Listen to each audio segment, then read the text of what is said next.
Okay, mabilisan. Ito yung mga natagpuan natin dito. Isang Burberry pero mahal. Ito ay baka kunin natin to. Ito okay sana kaso lang may tama dito. Ayan, makikita nyo. So ito mataas pa ang presyo. Ito pag-isipan natin. O ito ata yung kukunin natin. Isang Oakley Penguin, pinag-iisipan. Ito baka hindi pa, ang taas ang presyo. Ito Sir Mark ko, size 8. So kunin ko to.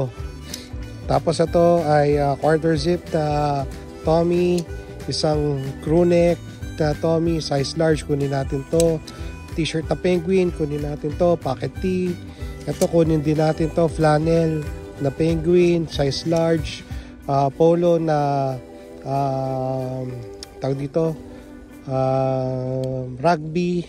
Tapos ito, taas neto pero ganda sana, per v-neck na iwan na lang natin to. Sa ito ay XL. Tapos mataas pa presyo. So iwan natin to. Ito, baka pwede 2XL din to. Tapos isang quarter zip pa, isa pang quarter zip. Isa pang quarter zip kasi na may tama ata. Double check na lang natin kung ano yung makukuha natin dito. Meron tayo J-Lee na full zip.